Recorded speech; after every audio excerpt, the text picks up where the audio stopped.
এই হলো সুমির সংসার। বিয়ের পর নতুন সংসার হবে ভালোবাসা আর শান্তিতে ভরা। অনেক আশা, কিন্তু সেই আশা ভেঙে গেল খুব দ্রুত। সকালে পুজো দেওয়ার পর সুমি রান্নাঘরে দাঁড়িয়ে রান্না করছে। এমন সময় সুমির দজ্জাল ননদ রুবি, যে কিনা বিয়ে 3 বছর হয়েছে কিন্তু স্বামীর ঘরে থাকতে পারেনি, ঝগড়া করে বাবার বাড়িতে পড়ে আছে, সে এসে বলে, সুমি, তুমি এমন রান্না করেছো, সেই রান্না খেয়ে আমার ভাই বাঁচবে তো? একটু যত্ন নিও আমার ভাইয়ের। সুমি শান্ত থাকে, কোনো উত্তর দেয় না, কারণ উত্তর দিলে সব দোষ তো তার উপরেই চাপবে, তাই সে কিচ্ছু বলে। সুমির ননদ নিজে সংসার করতে পারেনি, তাই সে চায় ভাইয়ের সংসারটাও নাই হোক, তাই সবসময় কুচুটেপনা করে কখনো মা আবার কখনো ভাইয়ের কানে বিষ ঢোকায়। সুমির স্বামী রমেশ অফিস থেকে ফিরে এসেছে। রুবি যেন তার আশারই অপেক্ষা করছিল। ভাই, তুই সারাদিন খেটে মরিস আর তোর বউ শুধু সাজগোজ করে। বলি বটে, হ্যাঁ রে, ওর মধ্যে কি এতটুকু মায়া দয়া নেই? কোথায় সবার খেয়াল রাখবে তা না। এই দেখ না, তুই অফিস থেকে এলি, তোকে এক গ্লাস জল দিয়ে কি গেল? না, সেই আমি নিয়ে এলাম। আমি তো জানি আমার ভাই কাজ করে এসেছে, তাকে সেবা যত্ন করতে হবে। আমার মনটা কেঁদে ওঠে রে তোর জন্য, কিন্তু তোর বউকে দেখ, কোনো ভ্রুক্ষেপ নেই। সে যাই হোক, তুই এখন বিশ্রাম নে, বুঝলি? রমেশ দোটানায় পড়ে যায়। একদিকে তার শান্তশিষ্ট বউ আর অন্যদিকে তার দিদি রুবি। দিদির সঙ্গে রক্তের সম্পর্ক বলে রমেশ তার বলা কথাগুলো অবিশ্বাস করতে পারে না। এরপর সবাই খেতে বসেছে, কিন্তু তরকারিতে লবণ বেশি হলো বলে রুমি তৎক্ষণাৎ বলে উঠল, দেখ ভাই, আমি বলেছিলাম না তোর বউ রান্না পারে না? বলি শুধু সাজগোজ করলে হবে, সংসারের দিকটাও দেখো। রমেশ রেগে গিয়ে সুমিকে বলে, সুমি, তোমাকে কতবার বলেছি একটু খেয়াল করতে? এটা রান্না হয়েছে, মুখে দেওয়া যাচ্ছে না, পুরো নুন পোড়া।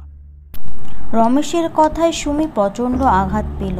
দাঁড়িয়ে দাঁড়িয়ে সুমি কাঁদতে থাকে। ওইদিকে সুমির শাশুড়ি তখন খাওয়া দাওয়া করে বসে রয়েছে। রুবি মায়ের ঘরে গিয়ে বলে, মা, একটা কথা বলি শোনো, তোমার বৌমা কিন্তু সংসারের টাকা ঠিক মতো রাখে না, সাবধান। রুবির কথায় সুমির শাশুড়ি রেগে গেল। এইভাবে রুবি দিনের পর দিন সবার কানে বিষ ঢেলে বেড়াতে লাগল। আর অন্যদিকে সুমি তার স্বামীকে সাহস করে প্রশ্ন করে তুমি যদি তোমার দিদির কথাই শোনো, তাহলে আমার এখানে থাকার মানে কি? আচ্ছা, এখন তোমার মনে তাহলে এমন ভাবনা চিন্তা আসে, ও আমার বোন, ও কি আমাকে মিথ্যা বলবে? তাহলে কি আমি মিথ্যে বলি? সেই দিন এক প্রকার ঝগড়া লেগে গেল দুজনের মধ্যে।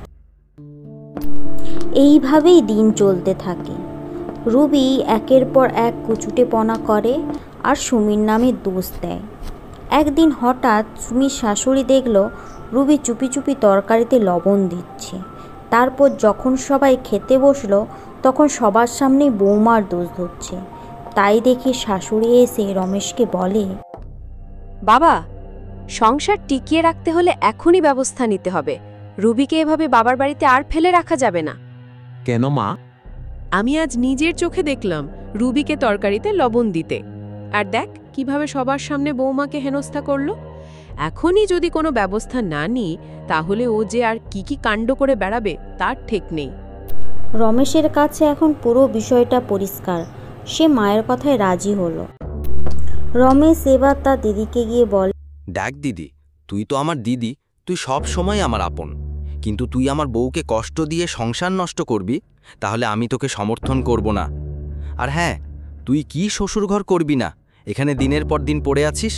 তুই ব্যাগপত্র গোছা, তোকে আমি তোর শ্বশুর বাড়ি দিয়ে আসব। রুবি চুপ, কোনো কথা না বলে সেখান থেকে চলে গেল। রমেশ সুমির কাছে অনুতপ্ত হয়ে বলল, তোমাকে আমরা অনেক কষ্ট দিয়েছি, অনেক খারাপ কথাও শুনিয়েছি, পারলে আমাকে ক্ষমা করে দাও, আর তোমাকে আমি কখনো একা হতে দেব না। রমেশের বলা এই কথাগুলো সুমির মনটা হালকা করে দিল। এতদিনের দুঃখ যেন মিলিয়ে গেল এক মুহূর্তে।